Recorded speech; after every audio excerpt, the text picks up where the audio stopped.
സർവനന്മകൾക്കായി ഞാനെന്തോ ചെയ്യേണ്ടു നിനക്കേശു പറ ഇപ്പോഴെന്തോ ചെയ്യേണ്ടു നിനക്കേശു. നമ്മളെല്ലാം ഇതിൽ കിടക്കുകയാണ് വേണ്ടത്. അപ്പോൾ നമ്മൾ കാണുന്നതോട് തന്നെ 40 വർഷത്തെ കച്ചവട ജീവിതത്തിൽ നിന്ന് നമ്മുടെ പപ്പ റിട്ടയർമെന്റിലേക്ക് പോവുകയാണ്. സാധാരണഗതിയിൽ നമ്മൾ പോകുന്ന ഓഫീസിലോ അല്ലെങ്കിൽ ഒരു സ്ഥാപനത്തിൽ വർക്ക് ചെയ്യുമ്പം നമുക്ക് അവിടുത്തെ സ്ഥാപനത്തിലുള്ള ആൾക്കാരാണ് നമുക്ക് ഇതുപോലത്തെ പാർട്ടികളൊക്കെ തരുന്നത്, അല്ലെ സെൻഡ് ഓഫ് ഒക്കെ തരുന്നത്. അപ്പോൾ ഇതിൽ വരുമ്പോൾ നമ്മൾ ഒറ്റയ്ക്കകത്തൊരു കച്ചവടം, അപ്പോൾ അതിൽ നമ്മൾ കസ്റ്റമേഴ്സൊന്നും നമുക്ക് അങ്ങനെ തരാനില്ല. അപ്പം അതായത് നമ്മളിങ്ങനെ ഒരു പ്രോഗ്രാം ഇവിടെ സംഘടിപ്പിക്കാനിടയായിരുന്നു. അപ്പോൾ അതിൽ എല്ലാവരും വന്ന് പങ്കെടുത്ത് സന്തോഷം അറിയിക്കുന്നു. എല്ലാവരെയും ആത്മമായിട്ട് സ്വാഗതം ചെയ്ത് കുറച്ച് പേർക്ക് വരാനുണ്ട്.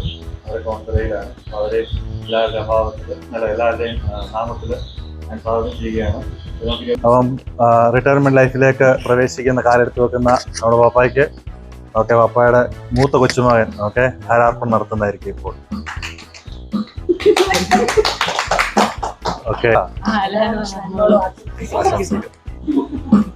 അർപ്പിക്കാനായിട്ട് പപ്പായുടെ ഏറ്റവും ഇളയ കൊച്ചുമകൻ അനുഗ്രഹം ഇപ്പോൾ മുന്നോട്ട് വരുന്നതാണ്. ഏകദേശം 15 വർഷത്തോളമായി.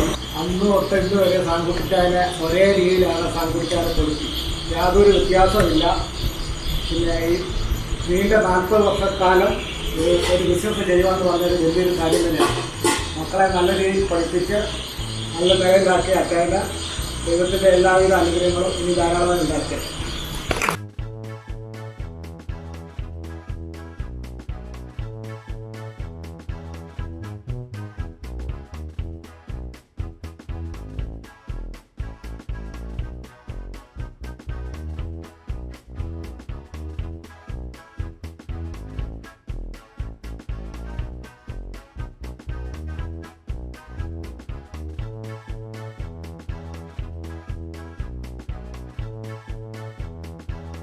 വർഷം കച്ചവടം ചെയ്ത് നാളത്തെ ദൈവം നടത്തി എല്ലാത്തിനും ദൈവത്തിൽ നന്ദി പറയുന്നു, കച്ചവടം ചെയ്യുന്നു.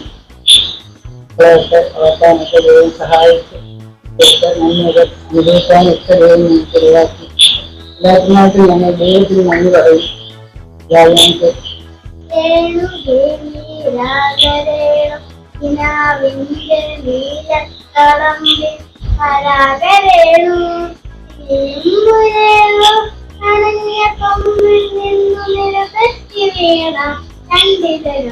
Good evening. നല്ലൊരു സായാഹ്നത്തിലേക്കാണ് നമ്മൾ വന്നിരിക്കുന്നത്. ഇന്ന് നമ്മുടെ പപ്പ 40 വർഷമായിട്ട് നമ്മുടെ മാർക്കറ്റിൽ കച്ചവടം ചെയ്ത് ഇപ്പോൾ ആ മക്കളുടെയൊക്കെ നിർദ്ദേശപ്രകാരം വിശ്രമ ജീവിതത്തിലേക്ക് കടക്കുന്നതിൻ്റെ മുന്നോടിയായിട്ട് നമ്മൾ മക്കളെല്ലാവരും കൂടി ചേർന്ന് പപ്പയ്ക്ക് ഒരു പാർട്ടി അറേഞ്ച് ചെയ്തതിൻ്റെ ഇതാണ് ചടങ്ങാണ് ഇവിടെ നടക്കാൻ പോകുന്നത്. ഇവിടെ എന്താ പറയുക, ഞങ്ങൾ 3 മക്കളെയും വളർത്താനും ഞങ്ങളുടെ കല്യാണത്തിനും എല്ലാത്തിനും ഈ ഒരു കച്ചവടം കൊണ്ടാണ് പപ്പ എല്ലാം ചെയ്തത്.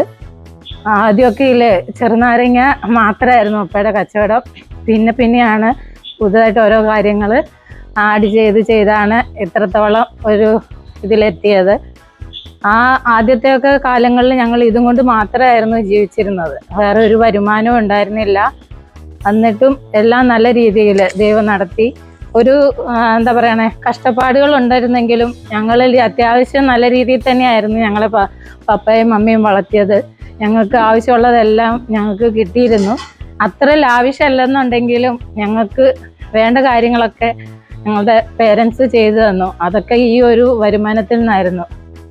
അപ്പോൾ പലരോടും പറയാൻ എല്ലാവർക്കും നാണക്കേട് കാണും. കാരണം പപ്പ ചന്തയിൽ നാരങ്ങ കച്ചവടം നടത്തുന്ന സാങ്കുട്ടിയുടെ മോളാന്ന് പറയുന്നതിൽ ഞങ്ങൾക്കൊരു അഭിമാനക്കുറവും ഒരിക്കലും തോന്നിയിട്ടില്ല. ഞങ്ങൾക്ക് അഭിമാനം മാത്രമേ ഉള്ളൂ. ഈ എല്ലാ കാര്യങ്ങളും നേടാൻ സഹായിച്ചത് പപ്പയുടെ ഈ കച്ചവടമാണ്. നാട്ടുകാരൊക്കെ പറയായിരുന്നു പപ്പയ്ക്ക് കള്ളപ്പണം കിട്ടിയിട്ടാണ് ഇങ്ങനെ കാര്യങ്ങളൊക്കെ ചെയ്യുന്നതെന്ന്. അതെന്താണെന്നുള്ള കാര്യം സത്യം എന്നുള്ളത് ഞങ്ങൾക്ക് മാത്രമേ അറിയുള്ളൂ. ഒരു ചെറുനാരങ്ങ ബിസിനസ് ചെയ്യുന്ന 3 മക്കളെ വളർത്തി അത്യാവശ്യം നല്ലൊരു വീടും ഒക്കെ വെക്കാനൊക്കെ പപ്പയ്ക്ക് സാധിച്ചു. അതിനൊക്കെ സഹായിച്ചത് ഈ ഒരു വരുമാനം കൊണ്ട് മാത്രമാണ്. അതിന് തുടർന്നുള്ള പപ്പയുടെ വിശ്രമ ജീവിതത്തിലും പപ്പയ്ക്ക് എല്ലാവിധ നന്മകളും നേരുന്നു. കാരണം മീൻസില്ലേ ശാരീരികമായിട്ട് കുറച്ച് അസ്വസ്ഥതകളൊക്കെ ഉണ്ട്. അപ്പോൾ ഈ സമയത്ത് മക്കളൊക്കെ ഒരു നിലയിലായപ്പോൾ പപ്പ വിശ്രമ ജീവിതം നയിക്കേണ്ടതാണ്. അതിനുകൊണ്ടാണ് പപ്പയ്ക്ക് ഇങ്ങനെ ഒരു റിട്ടയർമെന്റ് ലൈഫിനെ പറ്റി മക്കളൊക്കെ ആലോചിച്ചത്. കച്ചവടത്തിന്റെ റിട്ടയർമെന്റിന് വേണ്ടിയാണ് നമ്മളെല്ലാം ഇവിടെ ഒത്തുചേർന്നേക്കുന്നത്. ഞങ്ങൾ പിള്ളേർക്കിടയിൽ ആർക്കെങ്കിലും എന്തെങ്കിലും അസുഖം വന്ന അപ്പച്ചന് ചേച്ചിയാണ്. ചേച്ചി ഇനി 24 മണിക്കൂർ കേട്ടോണ്ടിരിക്കാൻ ദൈവം സഹായിക്കുന്നു. ഇത്രയോട് പറയുന്നു. ഗുഡ് ഈവനിങ് അവര്. ഇന്നത്തെ ദിവസത്തിൽ അപ്പച്ചന്റെ റിട്ടയർമെന്റ് ആഘോഷിക്കുകയാണ് നമ്മള്. 40 വർഷം അപ്പച്ചൻ പണിയെടുത്തു. ഇനി അതെല്ലാം നിർത്തണം. ഈ അമ്മച്ചി പറയുന്നതൊക്കെ കേട്ട് ജീവിക്കുക. കോഴിയുണ്ട്, കോഴിയെ നോക്കണം, ചെടിയൊക്കെ വളർത്തണം, എല്ലാം ചെയ്യാം. 50 രൂപ മുടങ്ങി, എന്റെ 50 രൂപ മുടങ്ങി. ഞങ്ങളുടെ പൈസ എനിക്ക് 50 രൂപ കിട്ടില്ല, അതിന് സങ്കടം ഉണ്ട്. എന്നാലും സാരമില്ല. 40 വർഷത്തെ കച്ചവടം നന്നായിരുന്നു പറയാം. നന്നായി നടന്നു. പിന്നെ ഞങ്ങൾ ചിലപ്പോഴൊക്കെ പോയി ഈ അമ്മ കൊണ്ടുവരുമായിരുന്നു. അപ്പൊ അധികം ആൾക്കാരൊന്നും വീട്ടില്ല.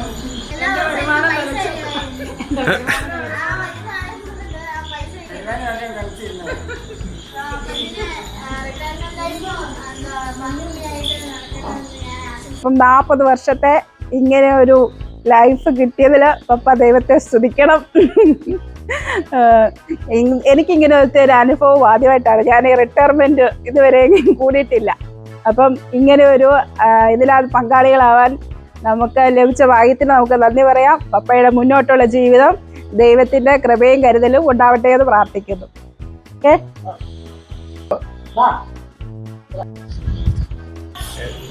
കളിയിലായിരുന്നു ആ നെല്ലിക്കാരെ കൊണ്ട് തന്നത്. അതുകൊണ്ട് ഇവിടെ വിട്ടിട്ട് തീരാഞ്ഞിട്ട് ശബരിമല കൊണ്ട് പറഞ്ഞ ആദ്യത്ത് പരിചയമുള്ളൊരു പാർട്ടി ഉണ്ടായിരുന്നു. അതുകൊണ്ട് ഒന്നിച്ചത് നെല്ലിക്കായെടുത്തു. പിന്നെ നാരങ്ങയുടെ കച്ചവടം തുടങ്ങിയത്. ആദ്യം പത്തനംതിട്ടയിൽ പറഞ്ഞു ചോർച്ചാനും പറഞ്ഞ പുള്ളിയോടായിരുന്നു നാരങ്ങയൊക്കെ എടുത്തുകൊണ്ടിരുന്നത്. നാരങ്ങ തരും, അത് കൊണ്ടിട്ടായിരുന്നു ആ കാശ് കൊടുത്തുകൊണ്ടിരുന്നത്. അനേക വ്യക്തികൾ തിങ്കളാഴ്ചയും ഞായറാഴ്ചയും പൈസയ്ക്ക് സാധനം മേടിക്കാൻ സാധിക്കുന്നു. അവരുടെ അമ്മയുടെ ചികിത്സയ്ക്കായിട്ട് പൈസ കൊടുക്കുമായിരുന്നു. തിങ്കളാഴ്ച മേടിച്ചിട്ട് ചൊവ്വാഴ്ച കൊടുക്കും, ബുധനാഴ്ച മേടിച്ചിട്ട് വ്യാഴാഴ്ച കൊടുക്കും. അങ്ങനെ 2 കൊല്ലം മുമ്പ് വളരെ ആ പൈസ ആണ് സഹായിക്കും. അതുപോലെ കാലത്തെ അപ്പച്ചന് പൈസയ്ക്ക് വേണ്ടി ചെല്ലും. പൈസ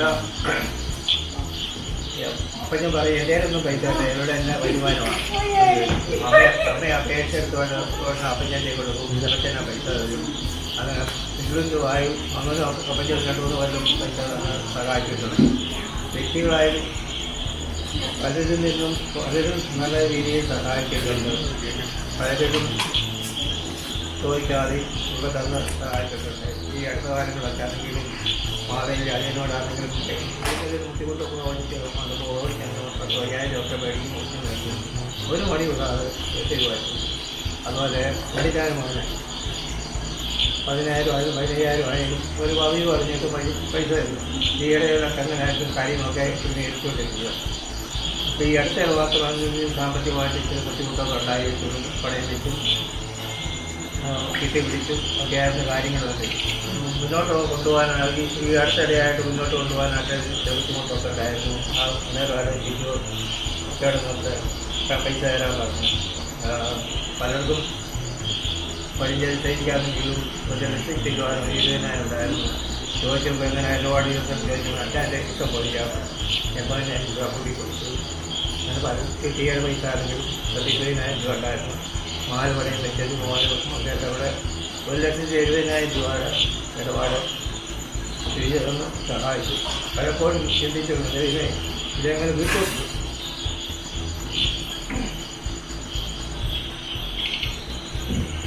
ഒക്കെ ചെയ്യും മറുപടി കാഴ്ച സഹായിച്ച എല്ലാവരും നന്ദിയുണ്ട്.